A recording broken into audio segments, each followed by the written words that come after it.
Well, good morning, everyone. I'm joined this morning by Jimmy Acton. Morning, Jimmy. Morning. Um, Without further ado, I'll let you introduce yourself and what you do for a living to the viewers that are watching. No problem. So my name's Jimmy Acton. Thanks for the introduction, Paul. I am the Managing Director of Property Booking.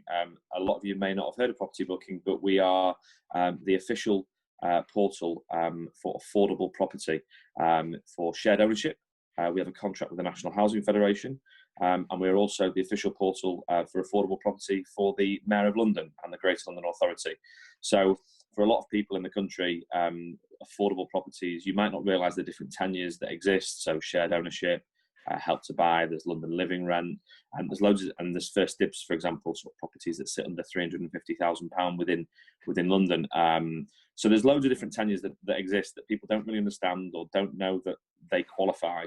And our property is exactly for those people, for those buyers. It works really, really well for people who are looking to make that first move, or maybe are going through a sort of a difficult time, maybe a separation, and they still want to own their own property. This just makes their life easier, gets them on the ladder, and gives them the ability to own their own property. So that's the reason we exist. And my role as the MD is to sort of oversee that as the business.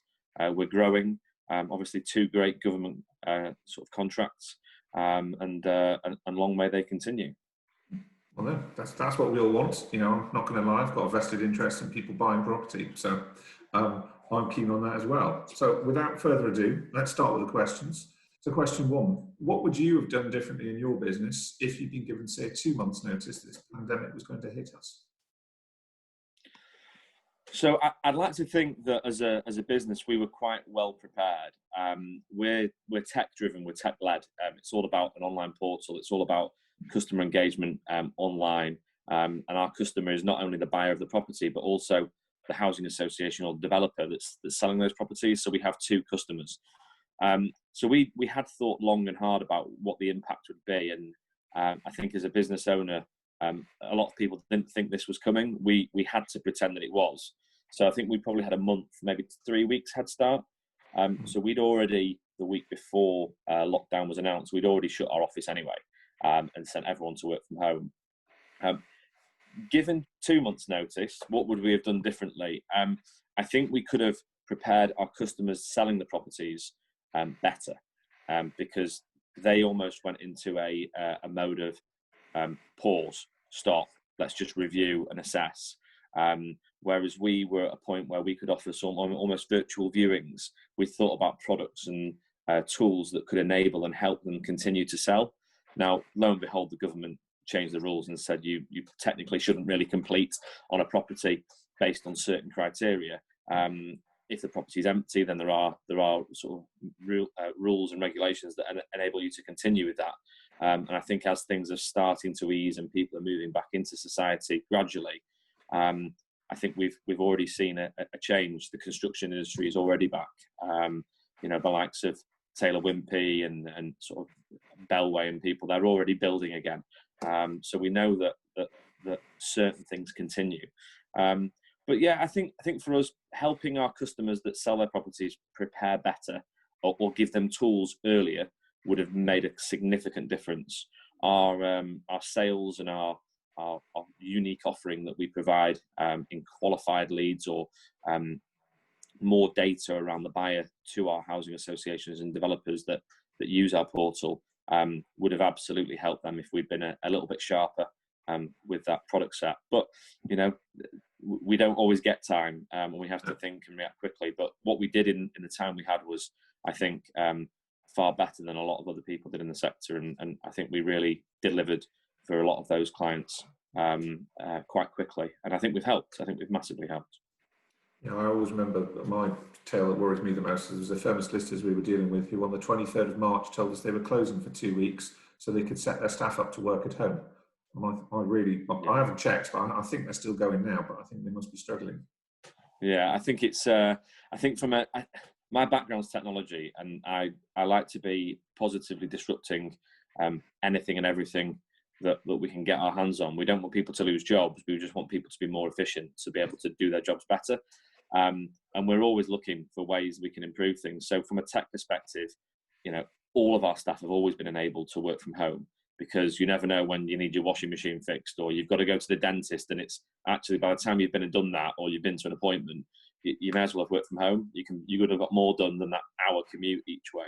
So yeah, we've always enabled and put our business that way. And the likes of Dropbox, Google, and all of the technology that sits out there. Slack's a big one for us, a big sort of chat channel that transformed our business about 3 years ago. It reduces the amount of noise and email that you get in a business. Highly recommend it. Anything to reduce the amount of email I think I get, mainly from people trying to sell me things, I find at the minute. So it doesn't do that. It's mainly internal. It's mainly internal, but it does transform internal conversations. So you don't just get copied in on everything. But yeah. So question 2, who or what has impressed you most during this time, and why? So I'm going to say the staff, my staff. I'm going to say they've really impressed me in the way they've adapted. There have been changes throughout the business, and I think with that in mind, the professionalism and the behaviour of the employees of our business has been hand on heart. It's almost brought a tear to our eye in the way that people have conducted themselves. You know, it's a challenging time for everyone, and you know, you feel like the weight of the world is on your shoulders. We're all in the same boat, and I think for us, it's you know, absolutely the staff have really blown us away with the way they've conducted themselves, and then that extends to customers, and both customers. You know, people stopped almost searching for a property, and then quite quickly, people are now re-engaging. The website traffic, we've had record days, record month, you know, weeks of traffic. So, you know, again, a sort of credit to those people, and also to the housing associations, our customers, the developers. They're continuing to list, they're continuing to handle the leads and the inquiries that come in from our portals. So, you know, they're all doing the same thing. And finally, the government, I think they get a lot of stick. They really do. And I'm a true believer that they made decisions, and they made the decisions at the time they thought were right. I think Rishi Sunak, hats off, what he turned around with furlough and supporting businesses in the time he had. Obviously, a team around him to support, but I think that was something that really resonated with our business. And you know, I know family, friends that were all furloughed, and it's a difficult time. It's challenging, but absolutely, there's a lot of people that have really impressed me this time, and yeah, it's challenging. And then obviously, finally, the wife. I think I've got to take my hat off to her. I don't know how she does her job looking after these children. I really don't. They are driving me insane, and yeah, credit where credit's due. Without her as a backbone behind me, yeah, I'm not sure I'd be alive. No, I can sympathise with that, because I think if it wasn't for my wife, I'd just be sort of either insane or arrested, one of the two. So, question 3: describe something you've actually most enjoyed during this period of lockdown. Well, it kind of contradicts my last point, which is spending time with the family and the kids. I'm out the door early, and I'm home relatively late, but enough time to see the kids and play with them and get involved in bath time and bedtime. But to be around the full day and all day, and to have them pop in, even when it's probably not the most convenient of times, I quite enjoy it. It's nice to see them growing up and to see, you know, the little characters they're turning into. And yeah, I think that's probably something I've enjoyed. And also the organisation, the ability to be healthier, and the ability to organise my workload and my mind. I think I've got myself in a really good shape. I've got myself in a position where I can run and operate the business smoothly. My to-do list is no longer this long. It's a lot shorter now, and you know, having time to pop out, you know, for a bike ride or for a run in the morning when I would have been commuting is something I've really enjoyed as well. Good. Question 4 then: what do you think the biggest change to the property industry will be after all this commotion's finally bedded down and we get back to the new normal, as I'm going to call it? Well, for those of you that follow me on LinkedIn, you'll see that I post about this on a regular basis, especially during lockdown. I don't think anyone knows what's going to happen. If I was a gambling man, I think there's going to have to be some changes the government are going to have to make to support the housing market. It's inevitable that there's potentially a crash, a housing market crash coming or looming. Hopefully there won't be, but I think something's going to have to give, and that might be the housing market that suffers.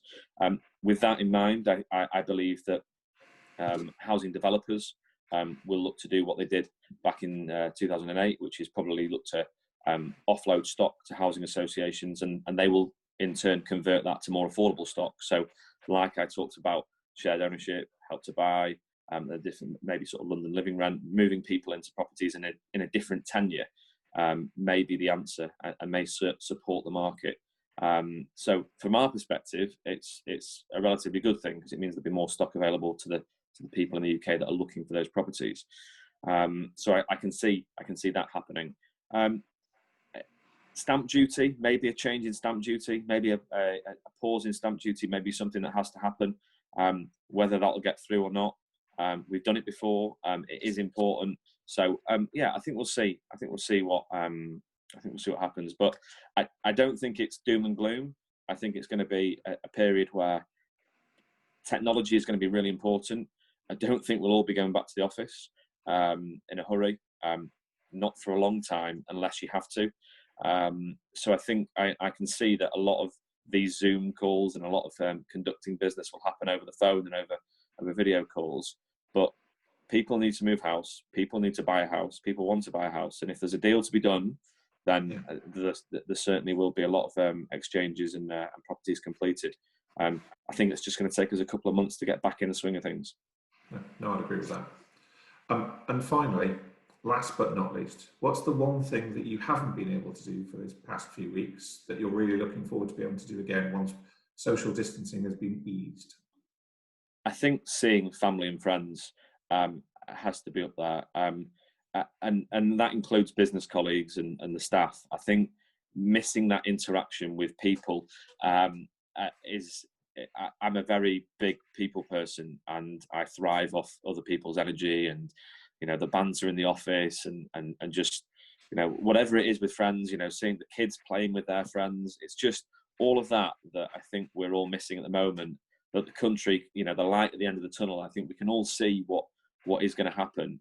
And hopefully with announcements imminent, some of those restrictions will be lifted. My daughter said to me the other night, she said, I miss playing with my friends. And it sort of gets you right in the heart, and you sort of think, well, do you know what? I think we all miss that. But when, they don't understand. A lot, we're fortunate we get this, and we're doing it to protect them and to protect the elderly and everyone else in the country, that, we don't want people to suffer.